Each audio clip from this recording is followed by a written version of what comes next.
Good afternoon and or good morning, depending on when you're watching this video. I apologize for not being able to be there today. I take Exploratory really personally and really wanted to be there today, but I'm just not able to be. So let me get started first by telling you a little bit about what you're going to see today. I've got a little bit of a presentation and a little project.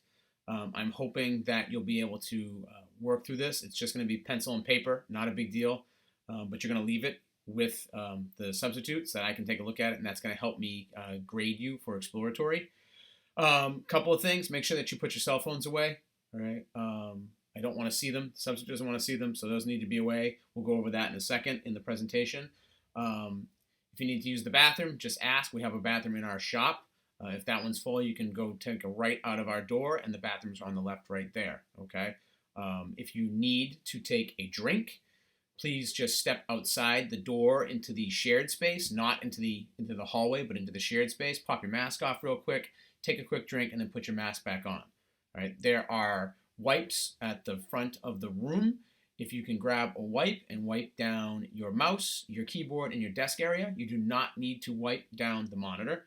Those wipes are not for that, but wipe down your desk, your keyboard, and your mouse, and that way you got a nice clean start. Okay. Let's get going. So welcome to DVC. My name is Mr. Belzotti. I am the freshman and sophomore instructor. On a normal year, I teach freshman shop, sophomore shop, and all of the theory classes. If you don't know what theory classes are, I'm hoping you've heard about them by now, but if you don't know what they are, theory classes are basically the academic version of shop. So what that means is for instance, if you're in auto tech with Mr. Moynihan, maybe you're doing breaks during shop, and then maybe during your academic cycle, when you pop in for 1 hour for theory class, you would be going over sort of the technical structure of brakes, maybe composition of brake fluid, something like that. I'm not saying this is what he does. I'm just saying that that's something that could be possibly what you would do, okay? So that's what a theory class is. Normally, I teach all of the theory classes and the freshman and sophomore shop, but for this particular year right now, I'm only teaching sophomore theory. Freshmen do not have theory. Mr. Nagel, who is right next door, is the senior and junior shop instructor, and for this year, he's doing senior and junior theory as well. So he could also answer any questions if you have them. He'll probably be popping in as we go. Right. So your exploratory phase 1 requirements, these are pretty simple, all right? No cell phones, unaltered exploratory shirt, worn at all times. Student must wear closed-toed shoes. Student must wear long pants. Bring your safety glasses every day. Bring your agenda every day.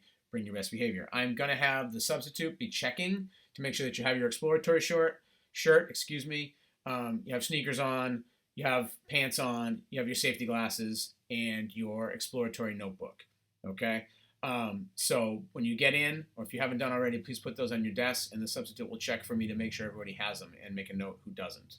All right? Remember, your points are super important this year. Okay? And if you basically, normally, when you have your shop shirt, your shoes, your pants, your safety glasses, your agenda, that's usually the only point that students lose for me. However, if you're not behaving because it's a substitute, the substitute's going to take your name and you will lose points. There's 175 of you, which means every single shop will be full. DVC has 14 available seats. We will have 14 students sitting in those seats. Last year, we had 13 first choice. This year, whatever first choice depends on you guys. You need all of your points. So if you want to get into your best shops, you want to get into your top shops, you need to make sure you have all your points. It's really important this year. Okay, so that's what I'm looking for exploratory. This is our shop dress code. So this isn't for you. As I said, for phase 1, what I'm going to really try to do is show you exactly what we do in this shop. All right. I need you to make sure you can make a very educated decision about what we do. Some of you may or may not know what we do in this shop. Some of you may know exactly what we do in this shop. Some of you may think you know what we do in this shop, and you have it all wrong.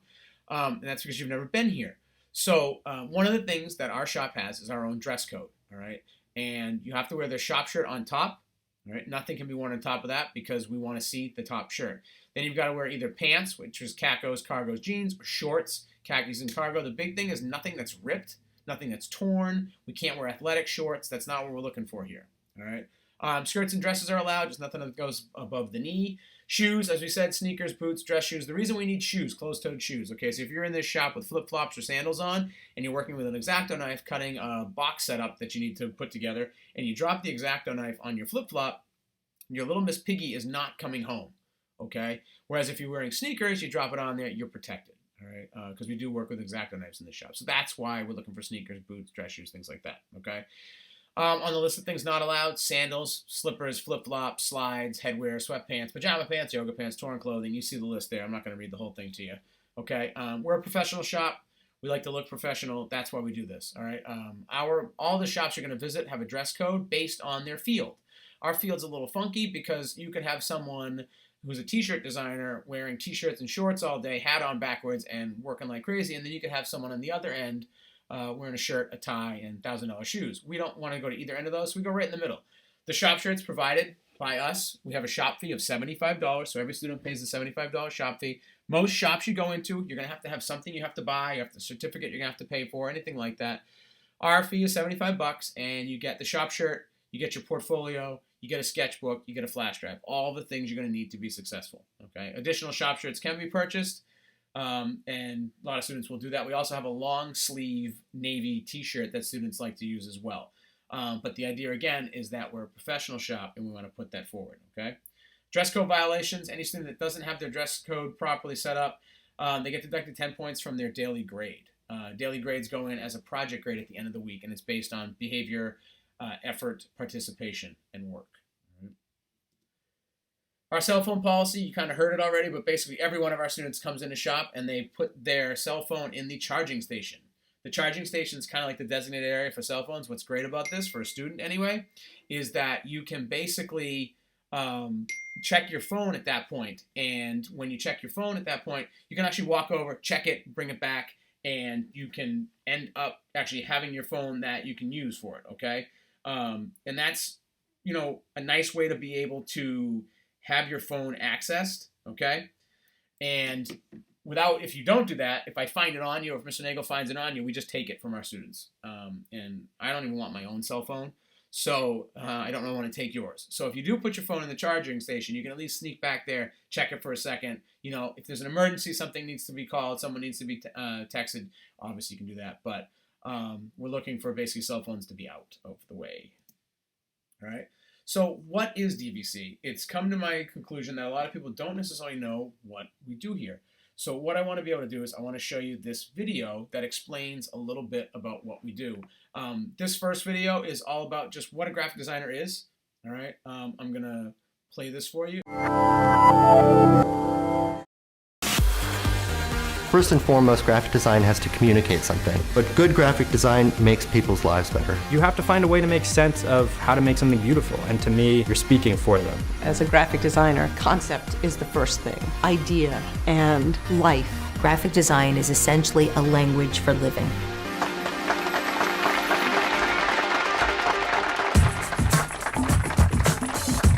Graphic design is about using words and images to convey a message. Graphic designers have to know a lot about color theory, typography, how to create a grid, but those are all really basic. You have to be somebody that is really interested in understanding human behavior, being able to understand how they think, how they choose, how they buy, how they believe. People probably don't think about how much graphic design impacts them. We use graphic design to cross the street, to decide what we want to eat and how much we want to eat. We use graphic design to pay our bills, to get married. We use graphic design to get divorced. We use graphic design in every single aspect of human life right now. And people tend to like things best when they feel that they are respected by that thing. But I think ultimately, if it moves you, whether it be a good emotion or a bad emotion, chances are then it's effective because it's getting you to think about something and it's getting you to potentially take action. When I work on package design, I like for there to be an idea behind it. I like for there to be some wit, some language, some feeling that there is a human hand behind what you are interacting with. Like for instance, matchbooks are one of my favorite things to design. It's this nice, intimate moment between you and the smoker or candle lighter, because you have the reveal that can be completely surprising. For the spice market, we turn them into these little incense boxes. I like to think about the product like I'm the consumer. So when we were working on the Kleenex project, we learned that for some people, choosing which pattern on the box to take home is a huge part of their day. So I think about what will give me a moment's pleasure when interacting with that thing. The Mercer Hotel was a really interesting project that was very clean and very understated and witty. And not necessarily witty in the design, but also witty in the language. Like for instance, there's always that sign on the bathrobe that says, if you take it, you're gonna have to pay for it. But we didn't want to say it in such a crass way. So we just made a sign that very simply said, disrobe. And then when you turned it over, it said, is available for purchase in the lobby. And so sometimes maybe beautiful isn't exactly what it should be. Maybe it needs to be quirky, or maybe it needs to be ugly, or maybe it needs to be invisible. So I think you're always solving what it has to look like visually based on what it needs to be conceptually. A lot of times when people talk about signage and environmental graphics, they think that it always involves letters, but it really involves landmarks, creating a moment that somebody remembers and immediately understands. Graphic designers aren't trained necessarily to think in dimension, but you do need to identify things within space that the architecture wouldn't necessarily be doing otherwise, through color and type and light. Working on the signage for Bloomberg's offices, they wanted people to use the stairs. We thought, if people are intended to use this space, why don't we at least make it interesting to use? If you can make the space interesting, people will want to be there. It really involves creating a moment that somebody remembers and immediately understands. Bridge designs or decorations that we had proposed for the city of Pittsburgh, and our proposal was to essentially make those moments special moments. So it could just be a paint job, or it could be using light in a certain way to highlight that feature as a gateway to the north side. Every building has a timeline of your experience with it. What's the cover of this book? And then how does that play out as one navigates through the space, where your mind actually solves a problem? So there's a process of discovery there. Should you judge a book by its cover? I would really like to say yes, but I think that there's a lot of really good books out there that don't have good covers. My guiding philosophy in design is forever going to change, I think. You have to understand the responsibility you have in terms of there's someone at the end of the line there that actually cares about what you're doing, and you have to give it a voice. I never like to pin myself down to one different style, and to me that's what's fun about design as opposed to an illustrator's style. You can wear different hats. The artistic expression, that is the art of it. Getting into the mind of the book, expressing what the book is about, making it beautiful and grabbing people's attention. You always care about what are you reading first, and that's based on contrast of size, contrast of color. Is the title more important than the author? Can you read it from across the store or not? You know, these are the things that I think about on a daily basis. You have to understand where this book fits in the world of books. The Day the World Ends is a poetry book, and here's an example of, well, what do you focus on? You have all these different poems that are about different things, so broke the type up a little bit, and the author just connected with it. If you love the content, you want something to come up in your head when you think about it. So I think a successful book cover is something that you want to hold in your hand. It's unexpected, smart, and beautiful, but at the end of the day, you just want to put it on your bookshelf, face out, because it means something to you. We use graphic design now in many ways to convey who we are as people, to define affiliations, to signal beliefs. If you can contribute to making people's lives a little bit better and elevating the general level of design, then why not? If you know how you want to make them feel, that's the most important thing. You just want to make something memorable. I say, do what you think is right and interesting and smart, and then worry about what the survey says. So think about that for a second, if you will. Every single day, you run into something that a graphic designer does. Every day, right? As a matter of fact, you have a cell phone. That was designed by a designer, okay? It was also done by a coder. Coders tend to work with designers, right? Graphical user interfaces, operating systems.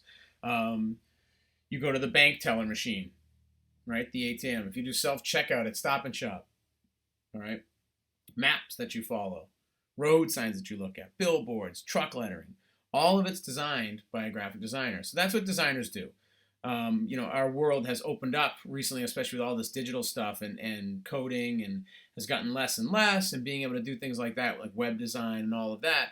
But it's still at its core is making things that look good. We design the visual world around you, and that's what's amazing about this field. Or at least I think so, because I'm a design geek. All right. So what do graphic designers do? All right. Let me show you a little bit about. Now this thing is getting all funky on me. Sorry. Hold on a second. There we go. Okay. So these are just some of the projects that graphic designers work on. Okay. Some of the different items. So I won't read them all to you because I'm sure you guys can do that yourselves. But you see everything from posters to social media, being an art director, film and video editing, photo editing, fashion designers. All right. A lot of pretty much anything you can really think of when it comes to something visual. Right. A designer is doing it. That's what, again, that's what opens up a lot of opportunities in this field. You don't necessarily have to just be someone who works with Photoshop or just be with someone who does layouts. You can do a whole bunch of different things. So what kind of skills are you going to learn here? Well, first and foremost, you're going to learn Adobe Creative Suite. That is the industry standard in software. That's Photoshop, Illustrator, InDesign, those types of things. I'm sure you've all heard of Adobe Photoshop before. So every one of our students gets an Adobe license, which means that they have the ability to go home and on 2 of their own personal computers install the Adobe Creative Suite. This allows students to practice when they want to practice. So best way I can explain it to you is I don't know how many of you have ever played an instrument or sport, or maybe you learned how to horseback or learned how to surf or something like that. And I can ask you the question of, well, did you just do it when you went to your lessons? And the answer usually is no, right? You don't just go to football practice, then come back and never practice football again. So practice makes perfect, and that's the same thing with design. So with the students having the software at home allows them to be able to play with the software. That's how they get better. Of course, now with everything that's gone on with remote learning and things like that, it also gives students an advantage to be able to still do the work. And that's one of the reasons why we did it originally, not because of remote learning, but if we had a student that was sick or going to be out for a few days for surgery or something like that, we were able to offer them the ability to not get behind too far. Right? The hard part about being in a shop is that if you're a junior, you're in shop for 6 hours a day. So if you're gone for 3 days, you're now 18 hours behind your classmates. That's a lot of time. Right? And this gives students the ability to actually stay up with their classmates. So other skills, obviously graphic design, color theory, photography, illustration, branding, motion graphics, photo editing, typography, web design. All right, all of these are different skills you're going to learn when you come here. So again, I like to tell you exactly what we do. This is basically the list of projects for all of our classes. You notice the freshmen don't have a lot. In a normal year, freshmen are in their actual chosen shops, their final shops, usually right after February vacation, and you got about 7 weeks at that point. I'm not sure what it's going to pan out to this year, but that's why there's not a lot of projects. My projects range from 1 to 3 weeks long, with smaller little breakpoints in them. Mr. Nagel's junior and senior projects range anywhere from 2 to 6 weeks. And you can see kind of the biggest chunk is right in sophomore and junior year. Senior year, they actually really only have 8 actual design assignments. Okay, and so with one of them being the annual report, which is actually a 6-week long project. It's the last project the seniors really work on. And so these are the projects. I show you this because I don't want someone to come into this shop and go, well, I thought we were going to be working on this, or I thought we were going to be doing that. Okay, you'll notice that Photoshop is a very small amount of what we do. All right, probably somewhere around 3% of what we actually work on. Most of the chunk of what we're going to do is in Illustrator and InDesign. And then we branch out to working with After Effects and working with Dimensions and Photoshop and doing a little bit of that type of stuff, okay, just to get into some other aspects of what Adobe offers, all right? But this is the project list. This is what students work on when they're here. And it doesn't look like a lot, but again, if you break it into weeks and see that some of the projects are 2 weeks, 3 weeks, 4 weeks, 5 weeks, 6 weeks, you understand why it adds up quickly. You'll see art in a couple of these. And so every one of our students has a designated art class for them. Some of you as freshmen may actually have art right now, and that's really great, but not everyone does. But all of our sophomores have art, all of our juniors have art, and all of our seniors have art. So instead of going to gym class, our students go to art class. And so if that's not something that you're really looking forward to, this may or may not be the shop for you, and that's okay. All right. The other thing I always like to tell students is if you're not interested in sitting in front of a computer, 80 to 90% of the time you're in shop, this is also not the shop for you, and that's okay too. We do try to get up, we do try to move around a little bit. We take photography, we're cutting pieces, we're producing pieces, things like that. But most of it's sitting in front of the computer, right?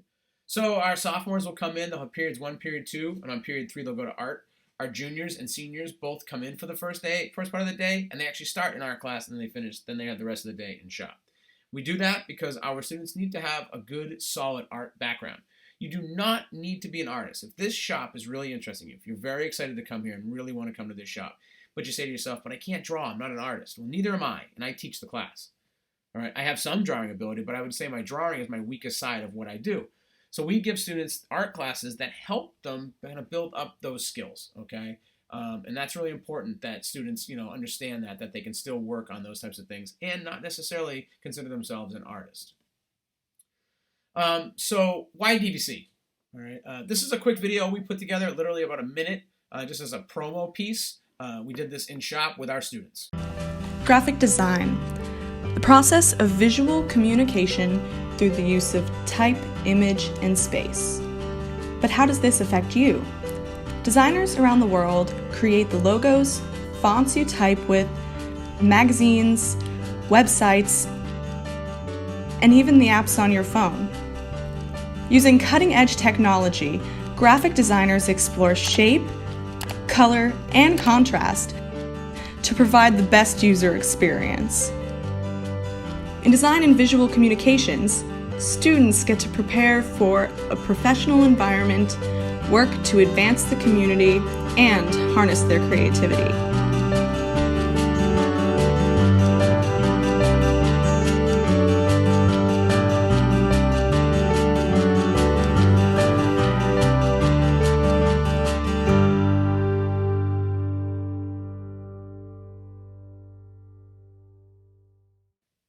So that was put together in After Effects.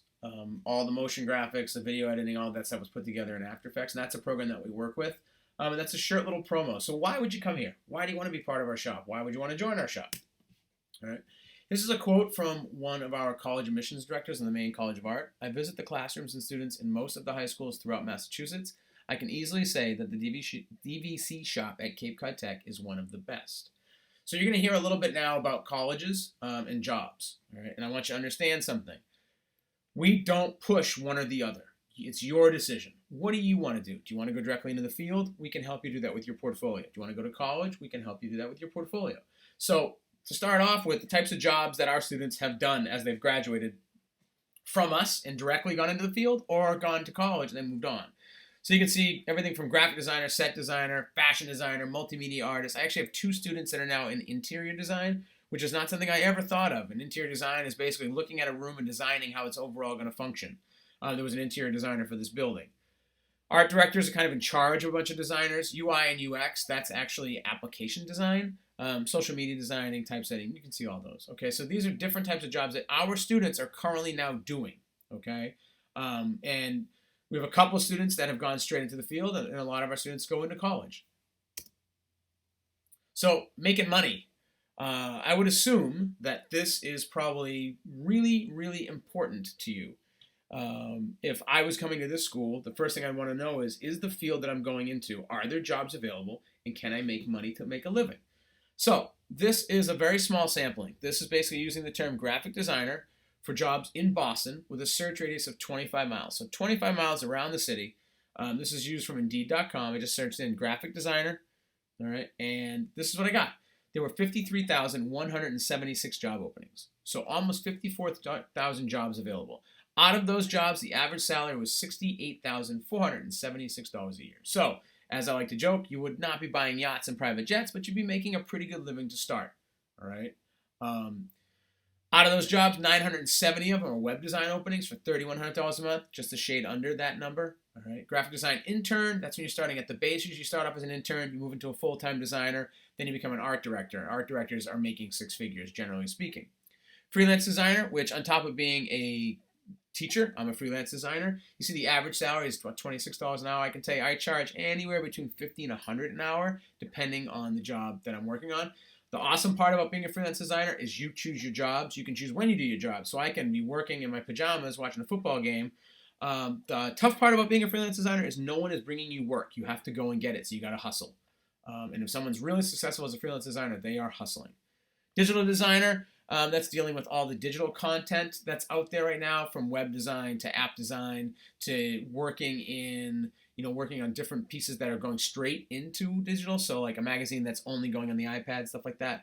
You can see where that price is. The average salary is $95,000, almost $96,000 a year. And then user interface designer. So that's anything that you're going in app design. Okay, anything that you're interfacing with as an application, as a website, anything like that. That is all part of that particular piece. So you can see that number is pretty good too. Those last two, that's kind of where design is going. That's the future of design, where it's away from sort of the paper and the print, but the main core is still in the print aspect of it. Okay. So as I said, would you like to go to college? We have about 100% acceptance rate to four-year schools. So all of our students get into some four-year college program. Right. These schools are ones that come and visit us on a yearly basis. I'm thinking they'll still do that, just probably going to have to be virtually.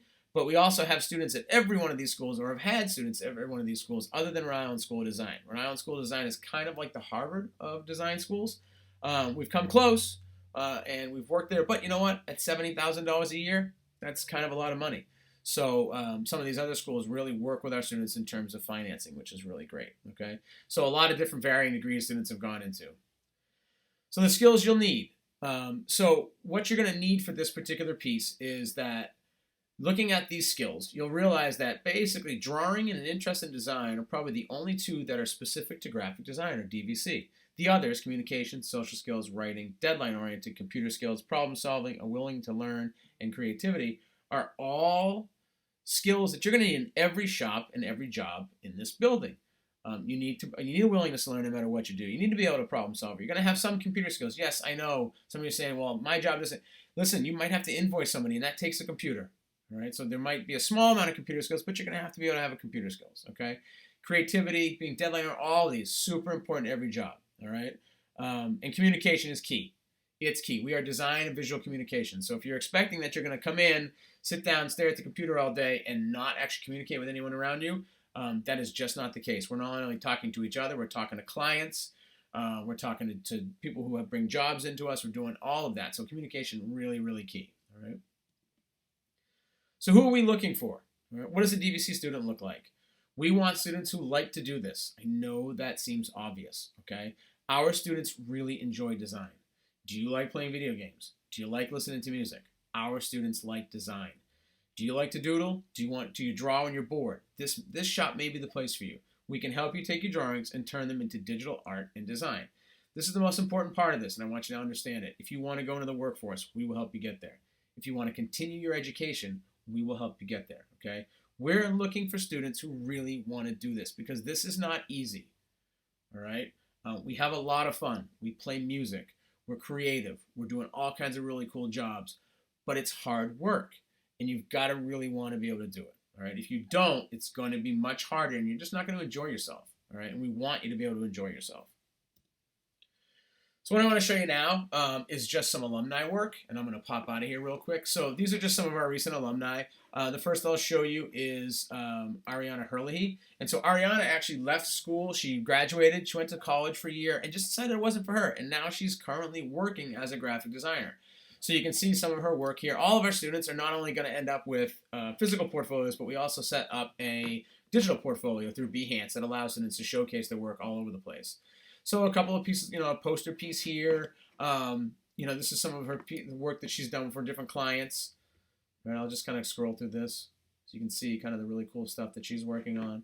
Ariana Iacovelli is a really cool story. So Ariana went to college at Johnson & Wales, and about a year and a half in, she started her own company on the side, and it was going really well. And she called me her sophomore year, her second year in, and said, I'm really thinking that after sophomore year, I think I'm just going to drop out. My side business is going really well, and everything's working, going really fast. And I said, okay. I said, that's what you want to do. I said, but you're already going to be 2 years in. You really should see what you can do. So what she ended up doing was she graduated a year early. She just did junior year. She graduated a year early. She went to some summer courses. When she came out, she called me up and said she ended up with 3 job offers. One was from Target. The other was from Hasbro. And I think the other was Nerf, but I can't be positive of that. and all of them offering her art director jobs for like $120,000 a pop. So here she is at 21 years old getting a six-figure job offer. So she's super talented. She's also super motivated and really communicative. So what that means is she can really promote herself. And you have to do that in any field. Okay, you could be the best mechanic on the planet. If you can't talk to people and promote yourself, you're gonna have a hard time finding jobs. So these are just some of the pieces that she's worked on in her time. You know, some really interesting stuff, wedding invitations, different things like that. Here's a menu that she did. I'll show you some of her stuff for her POP. This is some of the stuff for Nerf. So, you know, if you saw this thing at Kohl's, she designed it, she set it all up, the artwork, right? So some really cool pieces. So super talented. This is the kind of stuff this stuff really interests you, working with these companies and being able to do this stuff. It's something that we can help you do that. So these are all the different logos that she worked on. Okay, some of the different ones. She actually did a couple of these in high school. Forward was one that she did in high school. Okay, really interesting piece. Some really, really cool stuff. Logos and branding were really one of the biggest things that she did. Really, really cool. Okay, and the last is Phil. So Phil's a really cool story. Phil graduated with us as a graphic designer. Obviously, he went on to mass art, and this is Phil's style. This has been Phil's style since his freshman year in high school. Phil was able to take all these illustrations and really mix in what was a really strong graphic design background. He went to college and he wanted to go into game design, but not like actual graphics. He wanted to design stories. So he spent a little while in college doing that, maybe a semester, and then he was like, you know what, I need to get back to my design roots. And he started using his illustrations, he was Boston Comic Con, all right, to sort of really start to mix in. And when I tell you this is his style, it's just a really, really cool piece. So you can see some of the social media pieces, the t-shirt design, all right, some really, really interesting stuff. Phil has a very cool style about him, always has. All right, Provincetown rebrand, book design. All right, just some interesting pieces so you can see what our alumni have been working on. All right, so that's just some of our alumni stuff. All right, if you have any other questions, you can certainly leave them for me and I can answer them. You can also email me directly at artbelzadi@capetech.us. That's the end of this video. I'm going to present to you in another video the project that you're going to work on today, and that's what you're going to kind of be messing around with. All right. I hope this gives you an idea of what we do. Again, I apologize that I'm not able to be with you. I really wanted to be. It's just not something I can do right now. So I hope you got some information here. And if you do have any questions, contact me. If you're interested in this shop, feel free to contact me and get some real information about it. All right. So I will end this video, and then I'll have the secondary video for you guys for the project.